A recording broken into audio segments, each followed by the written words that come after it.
it's HP 2008. We're in the studio room again, the stewards area, and I'm joined again. It's my great pleasure to introduce the chaps from After the Fire. Peter, Jonathan, how you doing? John. It feels like no time at all since we were sat here last year having this fabulous discussion about what you're up to. But what have you been doing this year? What's been happening? We did a tour in the autumn last year, which was a short kind of micro tour, but nonetheless it wore me out. So it was quite a few dates, and it was good fun. We kind of went quite a way north, didn't we? Yeah. Relatively up as far as the Yorkshire was it? Somewhere. Anyway, it was Yorkshire. I like the sound of that. That's Yorkshire good. or Lancashire. Yeah. It was definitely north of the border. So that was we did that last autumn. Watford Gap. Right. Yeah. Meanwhile, this year, my son, who played drums with us last year, has actually joined another band. So we've actually been working with a new drummer, getting ourselves up to speed again. Yep. And this, in fact, is his first outing tonight. Right. So say hello to Tim, who's over there. Where's Tim? Hi, Tim. Yeah. Good to meet you. So, where are you at musically? I mean, because people will know you from After the Fire from years ago. Yeah. Where are you at? I mean, how's your music progressing? How are you keeping things fresh and good for yourselves? We're just sort of ringing the changes a little bit with some of the arrangements and instrumentation. We're playing some different instruments every so often for some songs. There's still the core, gutsy, good time, fun, bouncy songs that were characteristic of After the Fire. So it's still that side of it, and at a festival like this, we're going to rock it up a bit because it's outdoors and it's a fun event to play. So I think one of the kind of watchwords of After the Fire has always been about reinvention and reinterpretation of whatever you're doing. So it's trying to come at what you do with a freshness, really, and that I think is what we seek to do. Really, after that, it's down to what the audience think of it, but that's what I think we're trying to do. Excellent. You're going to perform a song for us live now. Yep. You're going to do that now before they start making noise setting up on main stage. Okay. So what are you going to perform for us? we're going to do a medley of our hit. A medley of your hit? Yeah. Okay. That's great. Okay.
That just back me up against the wall. Why do you offer trade that's best for you and not for me? You make me go. Whoa, what kind of life is that you've given me? What will be you want for me?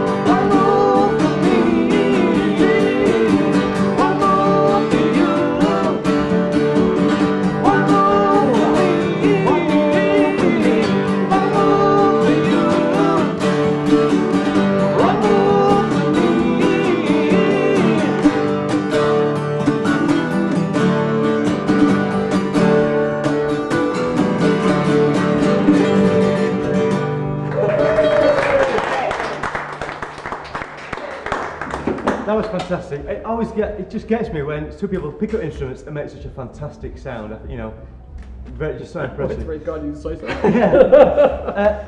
Just before we draw into this, just tell me what next. What's happening next? What's the rest of the year? How can people catch up with you and find out where you're playing next?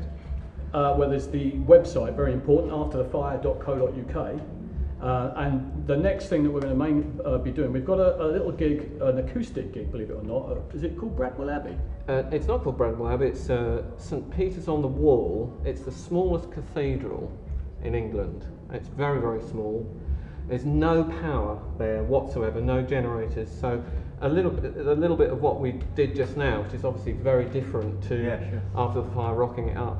Totally acoustic, and we do, it is a worship service, but we do not do worship songs, we do proper songs, mainstream hymns we call them, such as the Beatles' Help, Show of Hands, Are We All Right? Bob Dylan. Bob Dylan, We do that at our church every week. Of course you do.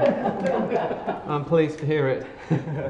So, and we mix that up with a lot of After the Fire songs that have got deep and meaningful lyrics, as you know. No electricity, no lighting, just candles and acoustic guitars. So cool. Well, and we do have a pedal harmonium. A pedal harmonium. So yeah. I have no idea what that is, but it sounds fantastic. And if it's that is the end of August, isn't it? 31st of August. That's right. And after that, then we're back on to kind of the electric stuff and doing another tour later on in the year, around about November time. Well, from what I've heard tonight, your acoustic set is going to be fantastic. Well done. Looking forward to Thank the you, next stage. Jonathan. Thank you again. Thanks, Sean. Thank you, H3. All the best.